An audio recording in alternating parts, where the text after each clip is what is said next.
என் தங்கமே, இன்று இந்த கருப்பன் உனக்கு ஒரு மனமகிழ்ச்சியான செய்தியினை கொண்டு வந்திருக்கின்றேன்.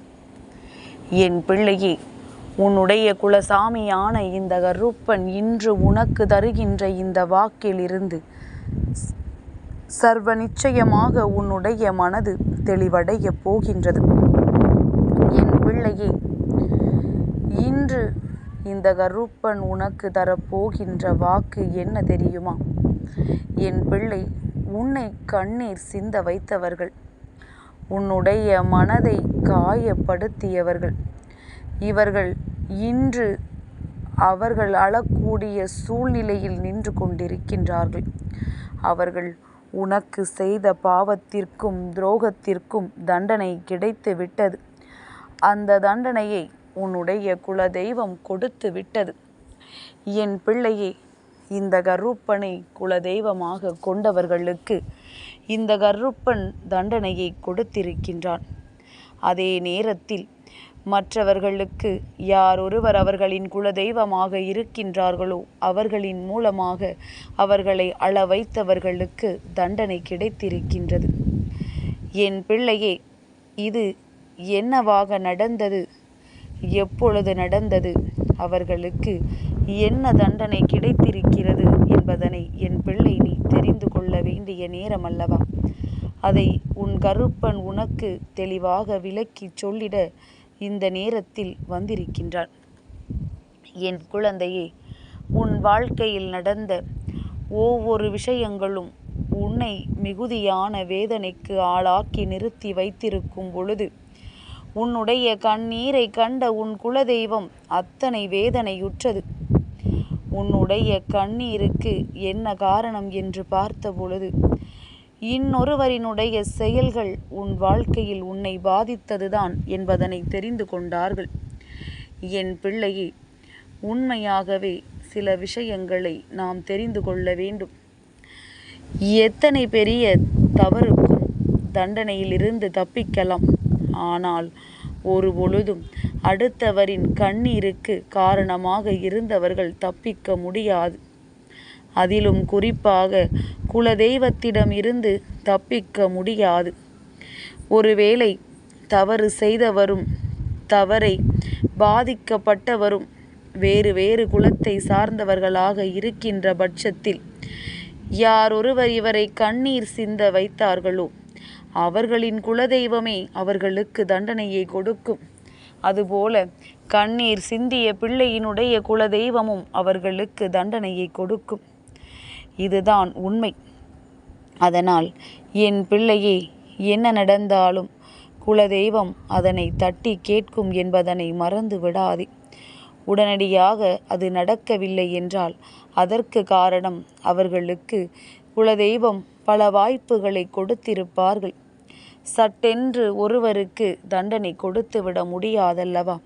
ஒருவேளை அவரின் மனநிலையில் மாற்றங்கள் ஏற்படுமா என்று குலதெய்வம் சோதனை செய்து பார்க்கும்.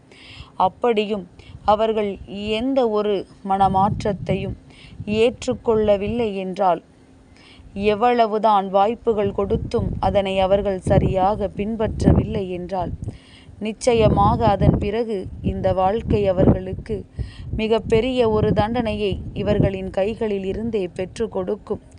அதுதான் இப்பொழுது நடந்து கொண்டிருக்கின்றது. உன்னுடைய குலதெய்வமானது அவர்களுக்கு கொடுத்திருக்கின்ற தண்டனையை கேட்டால் நீயே அவர்களின் மீது இரக்கப்படுவாய்.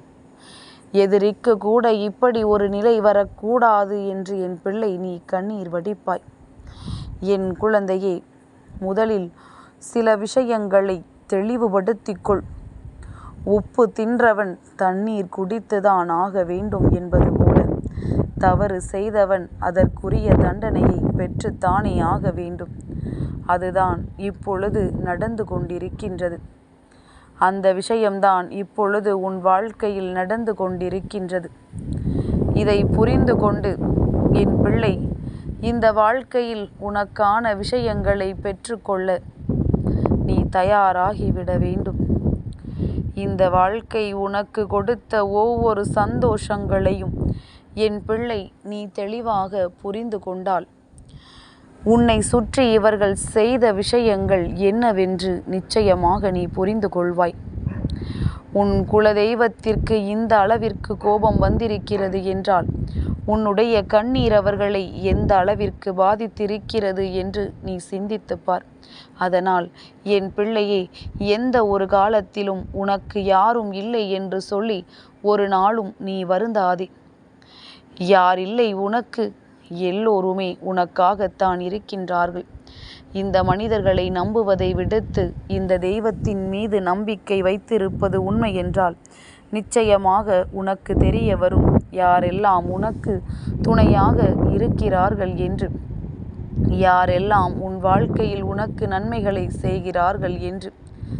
இந்த வாழ்க்கை உனக்கு கொடுக்கின்ற ஒவ்வொரு சந்தோஷங்களையும் என் பிள்ளை நீ தெளிவாக பெற்றுக்கொள்ள எப்பொழுதுமே தயாராக இருந்து கொண்டிரு. உன் குலதெய்வம் அவர்களுக்கு கொடுத்த தண்டனை என்னவென்று நான் சொல்லிவிட்டேன் என்றால் யார் உனக்கு இப்படியெல்லாம் செய்தது என்பதை கூட நீ புரிந்து கொள்வாய். என் பிள்ளையே, இந்த கருப்பன் சொல்வதை கவனமாக கேள். உன்னை கண்ணீர் சிந்த வைத்தவர்கள், உன் குடும்பத்தில் இருக்கின்றவர்கள் எல்லாம் வேதனைப்படுவதைக் கண்டு ரசித்தவர்கள், உன்னுடைய குடும்பத்தில் யாருக்கேனும் ஏதாவது ஆகிவிட வேண்டும் என்று நினைத்தவர்கள், உன் குடும்பத்தில் இருக்கின்ற பெண் பிள்ளைகள் வாழாமல் இருக்க வேண்டும் என்று நினைத்தவர்கள், யாருக்கும் நல்ல வேலை கிடைத்துவிடக்கூடாது என்று நினைத்தவர்கள், இப்பொழுது இதுவெல்லாம் அவர்கள் குடும்பத்தில் நடந்து கொண்டிருக்கின்றது. அவர்கள் குடும்பத்தில் இருக்கின்ற ஒரு பெண் குழந்தையின் வாழ்க்கை அங்கே கேள்விக்குறியாக நிற்கின்றது. அதே நேரத்தில் அவர்கள் குடும்பத்தில் நிறைய கண்ணீர் வடிக்கின்ற சூழ்நிலை உருவாகி இருக்கின்றது. சிலரது வாரிசுகள் அங்கே எந்த ஒரு நல்ல காரியமும் நடக்காமல் நிறுத்தி கொண்டிருக்கின்றார்கள். இப்படி என்னவெல்லாம் உனக்கு செய்ய வேண்டும் என்று நினைத்தார்களோ, எதற்கெல்லாம் உன் வாழ்க்கையை பார்த்து பொறாமைப்பட்டார்களோ, இப்பொழுது அதுவெல்லாம் நடக்காமல் அவர்கள் அங்கே வேதனைப்பட்டு கொண்டிருக்கின்றார்கள். நாம் நினைத்தது நமக்கே நடந்து விட்டதே என்று சொல்லி மனதிற்குள் எண்ணிக்கொண்டு அதை வெளியில் சொல்ல முடியாமல் தவித்து கொண்டிருக்கின்றார்கள். வெளியில் சொல்லிவிட்டோமானால் நமக்குத்தானே அசிங்கம் என்பது அவர்களுக்கு தெரிந்து விட்டது.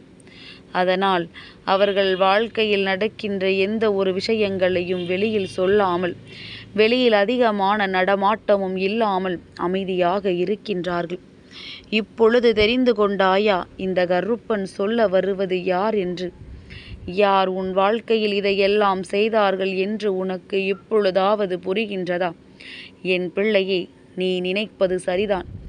இந்த கருப்பன் சொல்வதும் சரிதான். இவர்கள் இப்பொழுது தன் வாழ்க்கையில் மிகுந்த அடிகளையும் வேதனைகளையும் பட்டு மிகுந்த மனவேதனையில் இருந்து கொண்டிருக்கின்றார்கள்.